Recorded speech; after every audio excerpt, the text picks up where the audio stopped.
وَإِذَا أَرَدْنَا, and when we intend, أَن نُهْلِكَ قَرْيَةً, that we should destroy a people. We should destroy a town, meaning the people of that town. When Allah intends that a people should be punished in this dunya, what happens? أَمَرْنَا مُتْرَفِيهَا, we command its affluent ones. Mutrafi is actually mutrafina, plural of the word mutraf. And mutraf is from the root letters ta, ra, fa. And atrafa, tarifa, is to live in luxury. What does it mean? To live in luxury. To be affluent. To have plenty. To live a life of ease. To live a life of comfort. To have a lot of free time. To indulge in the pleasures of this world. And especially, it's also used for someone who has a lot of authority as well. Because many times what happens? People who have a lot, they don't get to enjoy. Correct? Many times it happens with people who have a lot of money, they don't get the time to enjoy their wealth. Or for example, if a person does have a lot of time to enjoy, then what happens? He doesn't have much. Or he doesn't have that authority. So mutraf are those who are enjoying the pleasures of this world. So Allah subhanahu wa ta'ala says that when a people are to be destroyed, then what happens? Its affluent ones are ordered. They are commanded. They are commanded to do what? They are commanded by their messenger to obey Allah subhanahu wa ta'ala, to refrain from disobedience. So in other words, Allah subhanahu wa ta'ala sends a messenger to the people. In the previous ayah, what did we learn? وَمَا كُنَّا مُعَذِّبِينَ حَتَّى نَبْعَثَ الرَّسُولَ. So when the messenger is sent, he tells the people, especially the mutraf, that they are to obey Allah and refrain from disobedience. But what happens? The affluent ones, the elite, the mala, do they listen? Do they comply? No. فَفَسَقُوا فِيهَا. But they defiantly disobey in it. In what? In the qaryah.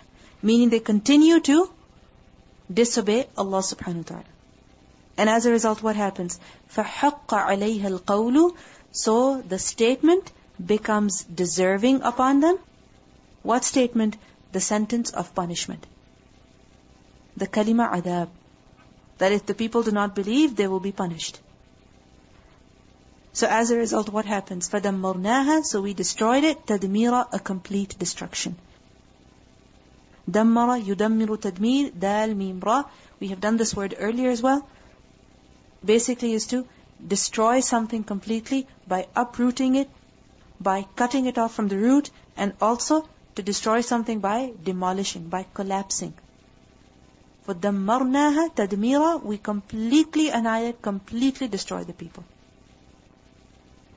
Now in the previous ayah, Allah subhanahu wa ta'ala mentions that He would never punish a nation until He sends to them a messenger. So, what happened then? Allah subhanahu wa ta'ala sent various messengers to various people. But what have we seen? What has been the trend? That every time a messenger went to a people, who opposed the messenger? It was the leaders, it was the elite. قَالَ الْمَلَأُ. The mala' said. It was always the elite who opposed the messenger. And if you think about it, the elite also, they are responsible for the corruption of a society. Many times. Why? Because whatever the elite does, the rest of the people, they blindly follow them. Isn't it? If they are doing something, the rest of the people will do that. Whatever they're eating, the rest of the people will eat that. However they're dressing up, the rest of the people will dress up in the same way. Whatever they do, the rest of the people follow them. From the time of Nuh alayhi salam up until today, what has been the case? That the elite, the cream of the society, the rich, the affluent ones, the people with authority, they have resisted the call of the messenger. And they have opposed the messenger. And what's the reason behind that? It's their arrogance. It's their kibr. It's their pride. Because they think that if they follow the messenger, they're going to lose their authority. And if you look at the word mutraf has been used, because mutraf is one who is busy enjoying the pleasures. He is indulged in them. And he knows that if he listens to the messenger, what's going to happen? He will not be able to enjoy as much anymore. Because the messenger is saying, don't eat haram. Don't commit haram. If I don't do that, what else is there to enjoy? So this is why such people have always opposed the messenger. But what happens? When they continue in their defiance, in their rejection, in their opposition, in their injustice, then what happens? The punishment of Allah subhanahu wa ta'ala descends upon them. And then nothing of them remains. فَدَمَّرْنَاهَا تَدْمِيرًا. If you look at the word أَمَرْنَا مُتْرَفِيهَا, this has been understood in many ways. Amarna, first of all, as I mentioned to you, is from amr, command. So we commanded them. Secondly, it has been said that the word amarna is from amara, which also means to increase something, to multiply something. Amartu shay'a wa amartuhu, meaning kathartuhu. I made it abundant. I increased it. So amarna mutrafiha, what does it mean? We increased the blessings, we increased the enjoyment, we increased their pleasures for them. And when they were increased, they further indulged in them. And they resisted the messenger even more. They opposed the messenger even more. Amarna mutrafiha. We increased them in their numbers, we increased them in their pleasures, in their blessings. Thirdly, the word amarna has also been understood as amarna, which is from the word ta'meed. And ta'meed is to give amr to someone, to give authority to someone. So amarna mutrafiha, meaning we give imara, we give leadership and authority to who? To its affluent ones. They are given the authority. They become the mala. And when they become like that, what happens? فَفَسَقُوا فِيهَا. They continue to commit fisq in their cities. And then what happens? The punishment of Allah subhanahu wa ta'ala descends upon them. So what lesson can we extract from this ayah for ourselves? If you connect this ayah with the previous ayat, in the previous ayat, hisab is mentioned, actions are mentioned. And many times a person does wrong actions. Why? Because he is busy enjoying this dunya. Isn't it so? Because he is enjoying one thing after the other. Like for example, he is enjoying the food so much he doesn't want to fast. He is enjoying his money so much, every weekend he goes shopping, every other day he buys something, he goes somewhere. He doesn't want to save to go for Hajj. He's busy watching one thing after the other. When he's praying, he cannot have khushu'. So what prevents us from excelling in our good deeds, improving in our good deeds? It's the enjoyment of the pleasures of this dunya.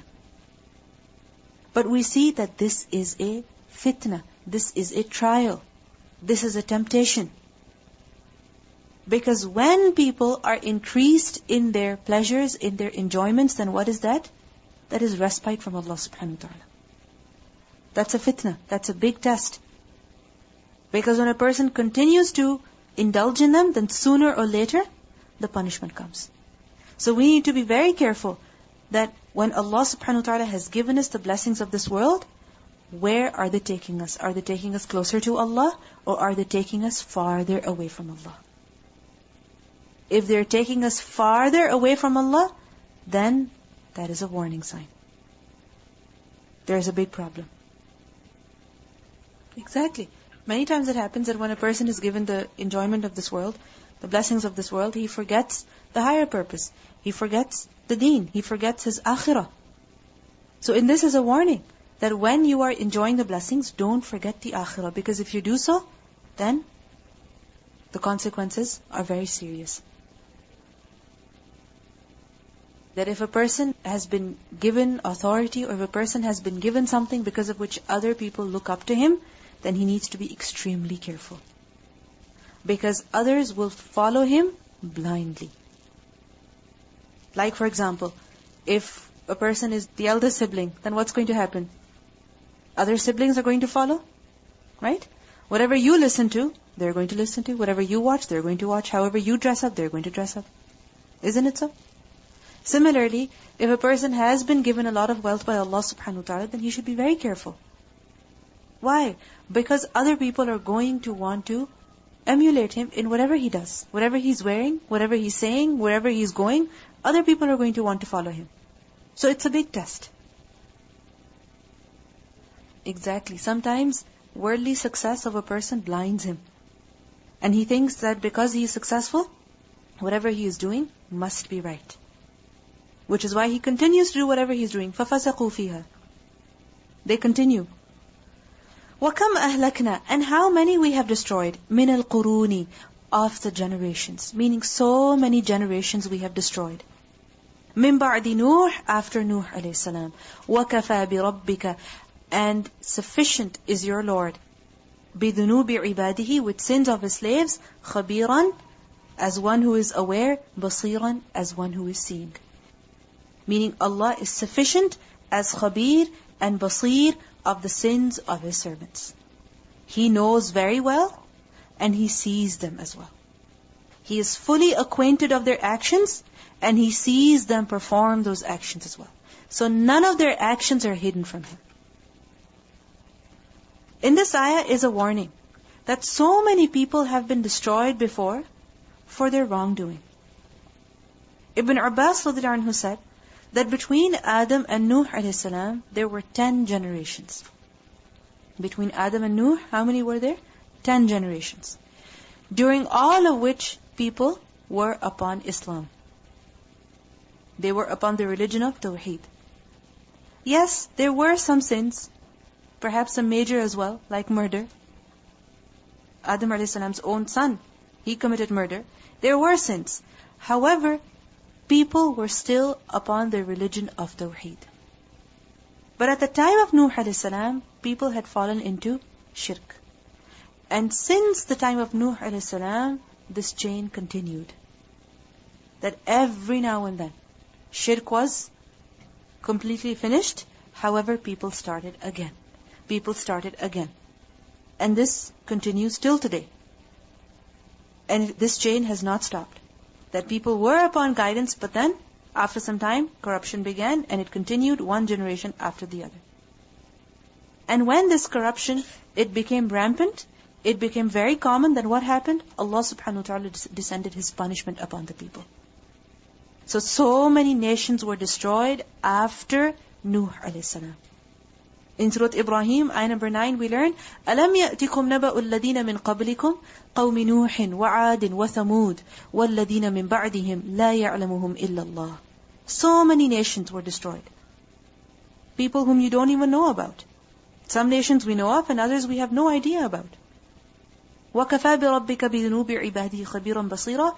Allah is sufficient as one who is aware. None of their crimes are hidden from Him. The people may be unknown to others, their crimes may be unknown to others, but Allah subhanahu wa ta'ala is fully aware. He is fully aware. And if you look at the end of the ayah, Allah is sufficient as one who is aware and one who is seeing. Many times what happens that a person is doing something and other people are completely unaware of it. A person is performing an action, he has a completely different niyyah in his heart. Other people think he has a very good niyyah because they're judging him based on his outward. Who knows about his real niyyah?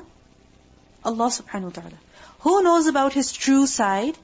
Allah subhanahu wa ta'ala. Who knows about his other side? Allah subhanahu wa ta'ala. So at the end of the day, a person should be fearful of Allah. I might be able to hide from people, but I cannot hide from Allah subhanahu wa ta'ala. وَاعْلَمُوا أَنَّ اللَّهَ يَعْلَمُ مَا فِي أَنفُسِكُمْ فَاحْذَرُوهُ. Surah Al-Baqarah, ayah 235. That know that Allah knows what is within yourselves, so beware of Him. Fear Him. Then there is a warning that is given to us. مَنْ كَانَ يُرِيدُ الْعَاجِلَةَ. Whoever should desire the immediate. Whoever desires al-ajila. Al-ajila is from the root letters Ayn, Jim, Lam. And what does urjula mean? وَكَانَ الْإِنسَانُ عَجُولًا. haste to desire something before its due time. So al-ajila means ad-darul ajila, the home. That is al-ajila, the immediate home, the immediate result. And what is that? The dunya.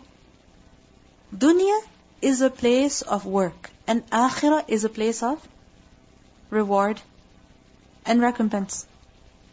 But there is a person who wants his reward and recompense before the time is due. So where does he want it? In this dunya. Whoever desires al-ajila, whoever desires that he should be given reward in this dunya. So in other words, he is working for the sake of dunya. He does whatever he does so that he can attain benefits where? In this life of his. He doesn't want the reward in the akhirah. He wants the reward where?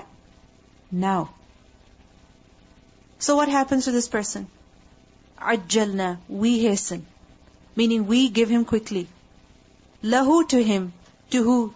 To this person who desires the dunya. Where? Fiha, in it. Meaning we give him the reward where? In the dunya. But what do we give him? Ma nasha'u, whatever we will. He doesn't get everything that he wants. He gets what? What Allah wants for him.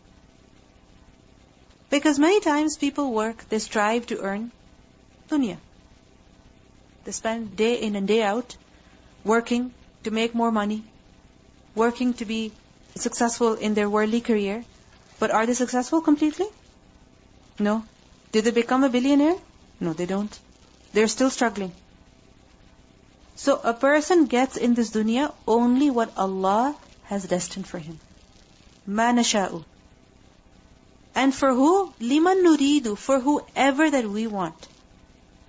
Meaning every person who desires dunya will not necessarily get his reward in the dunya. It's only those whom Allah wants to give, He gives to those only in this dunya. Liman nuridu. So in other words, a person who strives to gain dunya, his reward is not guaranteed. His recompense, his reward is not guaranteed. Because it's up to Allah to give him whatever He wants. ثُمَّ جَعَلْنَا, then we have made lahu, for him. For who? For this person who desires the dunya. What have we made for him?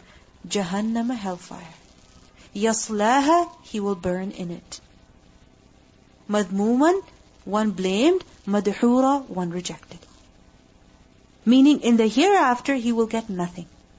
He will get no reward. He will only have punishment for him in the hereafter. Madmoom from the root letters, dal, mim, mim from the word dham. And dham is to blame someone. Basically it is to reveal someone's uyub, to expose someone's faults. And madhur is from the root letters, dal, hara. And duhur is to drive someone away, to chase someone away. So madhur, one who is banished, one who is driven away from what? From the mercy of Allah. So madmuman, one who is blamed, condemned for his wrong actions, for his worldly desires. And madhur, one who is banned, driven away from the mercy of Allah subhanahu wa ta'ala. What do we learn from this ayah? That a person who wants the recompense for his deeds in the dunya, his recompense in the dunya is not guaranteed.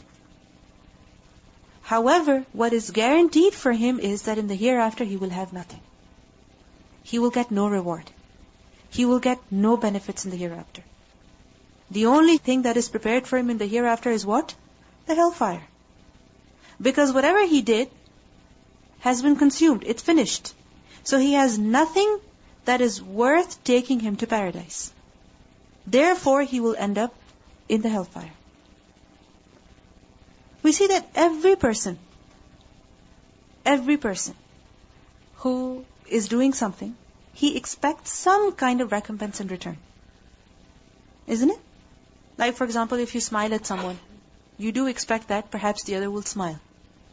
Or you think that it's a good deed, it's sadaqah, it's sunnah. Or you think that perhaps they will think positively about me. Any action that you do, there is always a niyyah behind it. There is always some intention behind it. There is always some reason behind it. There is always something that a person expects as a result of it. Now there are two ways of performing actions. One is that a person works, a person does something, a person says something to get the benefit immediately in this dunya. To get some worldly recompense. Like for example, he smiles so that he can attract people. He smiles so that he can influence people. He smiles so that people just think positively about him. This is what? A worldly benefit. Another is that a person does something to get reward from Allah subhanahu wa ta'ala. To secure some hasanat for himself for the Day of Judgment. Let's take the same action of smiling. That a person smiles, why? So that he can leave a good impression on the other, so that he can give da'wah to him. Do you understand?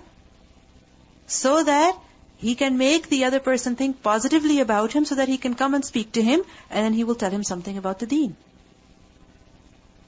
He smiles solely because it's a sunnah. He smiles to give sadaqah. This is what he is doing, a very tiny action for what? For the hereafter. And we see that the results of these actions are different. Apparently the action is the same, but because the intention is different, therefore the result will also be different. The one who wants only the dunya, what's going to happen? Perhaps he will get the reward. How? He smiles at the other person smiles back. Okay? One is, he smiles, the other person does not even smile back. The smile back is not guaranteed. Isn't it so? Now the person who is smiling for the sake of the hereafter, okay, if the other person does not even smile back at him, at least he knows that he tried. At least he will be given a good deed for the effort that he put. Isn't it so? So what is better? What is better? Doing something for the hereafter. Doing something for the sake of Allah. Because if you do something for the dunya, the results are not guaranteed. And if you do something for dunya, you will not be happy. You will be disappointed. Your actions, they will dwindle away very quickly. You will not be able to continue them for long. Because you smile at someone, they don't smile back, you say, I'm never smiling at them again. But if you smile at someone for the sake of Allah subhanahu wa ta'ala, even if they don't smile, what are you going to do? You're going to smile again. See the difference? So a person who works for dunya, his actions do not have thabat. They will not be constant. He will not be able to continue them for a long time. And he will not even get the reward for it. But a person who does something for the hereafter, he will continue to do it. وَمَنْ أَرَادَ الْآخِرَةَ, and whoever intends for the hereafter. وَسَعَى لَهَا سَعْيَهَا, and he exerts the effort that is due to it. وَهُوَ مُؤْمِنٌ, while he is a believer. فَأُولَٰئِكَ كَانَ سَعْيُهُمْ مَشْكُورًا, then it is those whose effort is ever appreciated by Allah subhanahu wa ta'ala. Another behavior is mentioned. That a person who intends the hereafter. Whatever actions he does, what does he want in result of them? The benefit of the hereafter. But it's not just that he desires the hereafter. Because desiring alone is not sufficient. Two things have been mentioned. Along with the desire. And what is that? First of all, وَسَعَى لَهَا سَعْيَهَا. Sa'a from the root letters, Sin, Ain, Ya, Sa'i. And Sa'i is to put an effort to do something. It literally means to walk fast. And from this it is to exert one's effort to do something, to accomplish something. So this person, he is striving, laha, for it, meaning for the hereafter. How is he striving? Sa'yaha, it's striving, meaning the striving that is necessary. the effort that is required, the striving that is due, without which you cannot get reward in the hereafter. So what does it mean by that? That first of all, his niyyah is for the sake of the akhirah. Secondly, he has ikhlas as well, sincerity as well, because wasa'a laha, not for the sake of dunya, but for the sake of akhirah, laha. Lam over here gives the meaning of ikhtisas, that he does it specifically for the sake of the hereafter. He has sincerity as well. And then, thirdly, he does those actions which are necessary. And this is with regards to quality as well as quantity. In both ways, in terms of quality as well as quantity. That for the hereafter, to get reward in the hereafter, your actions need to meet a certain quality requirement. If they don't meet that requirement, they're not going to make it to the hereafter. If a person does not do it with ikhlas, is it worth anything? If a person does it to show off and at the same time he says, I also want reward in the hereafter, is it worth anything? No. Similarly, if a person does not bring ihsan to his actions, he does not do it according to the sunnah of the Prophet ﷺ, are they worth anything? No. Like for example, if a person is praying 100 nafil, okay? However, he is not praying properly. Let's say a woman is praying 100 nafil without the headscarf, without covering her head. Is it worth anything? No. So the quality has to be up to the standard as well. And then the quantity. Like for example, salah. If a person says, I'm going to pray 3 salahs a day, not 5, only 3, and I'm going to have a lot of khushu' in them, and I'm going to recite a lot of Qur'an, is that enough? It's not. 5 times salah, 5 salah are necessary. وَسَعَلَهَا سَعْيَهَا, the necessary effort, the effort that is due, that is what is required. And when a person does that, then he will get reward in the hereafter. One more condition, and what is that? وَهُوَ مُؤْمِنٌ, and he should also be a believer. Because without iman, deeds are not acceptable. So such people, Allah says, فَأُولَٰئِكَ, then those, كَانَ سَعْيُهُمْ, their sa'i is, their striving is, their effort will be mashkura, one that is appreciated. Appreciated by who? Allah subhanahu wa ta'ala. Mashkur is from shukr, and shukr is literally gratitude. But remember that shukr from Allah subhanahu wa ta'ala does not mean that Allah will be very grateful for your actions. What does it mean? That He will be appreciated. That He will reward them. He will praise them. So shukr from Allah means, what does it mean? Appreciation, praise, reward. So if a person wants the hereafter, if a person wants reward in the akhirah, what does he need to do?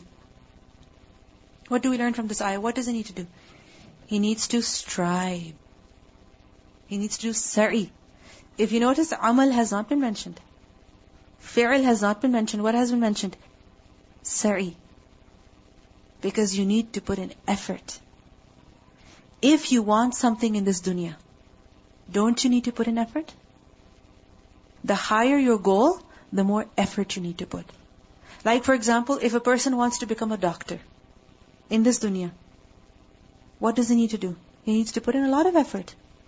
He needs to spend years and years studying, taking one exam after the other, spending 1 year after the other, working. Why? To be able to qualify as a successful doctor, as a good doctor, as a specialist. The higher your goal is, the more effort you have to put in. And the lower your goal is, the less effort you have to put in. The hereafter is very high. The goal of the hereafter is a very high goal. And you need to put in a lot of effort. You cannot just make do with a little bit of effort. No, you have to put in effort. You have to do sa'i. You have to endeavor. You have to physically undergo some hardship. Because only then you'll be able to achieve the hereafter. And if a person is putting in a lot of effort, but if the effort is not proper, is that effort worth anything? No. It must be the necessary effort. The right effort, the correct effort. Like for example, if a person wants to become a doctor, he wants to become a child specialist, but he's reading books on bones, for example. Is it going to help him? A little bit perhaps, but not entirely. When he goes to take his certification, when he goes to take his exams, he will not be able to pass them because he has not studied that material. He is not prepared for that material. Similarly, for the hereafter, you have to put in the correct effort. A person cannot just say, oh, I really want to get reward in the hereafter. And he's doing one thing after the other without thinking that what is it that Allah subhanahu wa ta'ala requires from us. If you look at it, one way is of wanting the ajila, being extremely ajul, being very hasty, wanting benefits immediately, now in the dunya. And the other is that a person does sa'i. He's putting in effort. He's working and working constantly. And when a person is working like that, what does he think? What is it that motivates him? That I will get my reward later. It's only delayed gratification that can enable you to continue working. Assalamu alaikum. I remember watching a psychology video, and it was an experiment that was done on I think 5-year-old children. And it's called a Marshmallow test, if anyone's familiar with it. And so what they did was, there was a child, and they placed him in a room by himself, and they put one marshmallow in front of him, and they said, now here's a marshmallow, and you have 2 minutes, okay? You can eat it, or if you wait and don't eat the marshmallow in 2 minutes, we'll give you another marshmallow. Then they saw that, okay, who eats the marshmallow and who doesn't. So you were looking at the video, and there were some children who were playing with it, and they did everything they could not to eat the marshmallow, and some actually ate it. And then they followed up those same children years later to see which children, the ones who were more patient or those who weren't, which ones were more successful. And they found that the ones who waited were the ones with the better grades, and they had better relationships with their families and their friends, and they were more outgoing and confident. So there really is a difference between being patient and waiting for the better reward or not. Exactly. That a person who wants immediate gratification, immediate result, immediate benefit, he cannot have any sabr. And in the long run, he cannot do actions that are worth anything. And a person who can delay, only he can do sa'i. If you look, sa'a laha sa'yaha, when you're striving, when you're putting in effort, you're always putting in effort towards a particular goal. Isn't it? So what does it show to us? That in our lives, we must set certain goals. We cannot live our lives without setting any goals, thinking, yes, I will do that whenever I get the time, inshallah, later. We have to set goals. We have to have certain targets. Because only when we have them, then we can do sa'i. Because time will go away. So to summarize these 2 ayat, there are 2 ways of living in this dunya. One is that a person desires the dunya, and the other is that a person desires the hereafter. If a person desires the dunya, results are not guaranteed. But what is guaranteed is punishment in the hereafter. And if a person desires the hereafter, then he has to put in the necessary effort. And he has to do it with iman. Then he will get reward in the hereafter. So we see that living in this dunya is a need. Right? You're here. You have to eat, you have to drink, you have to do the things that you do. It's a need, it's a necessity. You can't cut yourself off from the basic things. You can't cut yourself off from living properly. Why? Because you are here. However, a person must set the akhirah as his goal, not the dunya. If you think about it, people plan for years and years. If I want to buy this house, this much mortgage, it will take me 25 years to pay off this house. They make a 25-year plan to get a house in dunya. And we think getting a house in the hereafter does not require any planning, any effort. People get so old, but still they're working. Double shift sometimes. They don't take any breaks. Why? Because they have to pay off their house in the dunya. We think the house of the hereafter is cheaper than that? That we don't need to do anything? We don't need to work full time? We can get by with a part-time work? No. It's much higher. Yes. When we think about even just getting a little bit of dunya, then it removes our concentration of our goal. And that also we learned in the previous class, like how we should put our full concentration on the Quran and Sunnah, because or else if we do fall for one distraction, then eventually you're just going to fall off completely. Exactly. And this is why there must be ikhlas. If a person does something for Allah subhanahu wa ta'ala and for others, then Allah does not accept such actions. Because Allah is ghani. He only accepts that which is done exclusively for Him.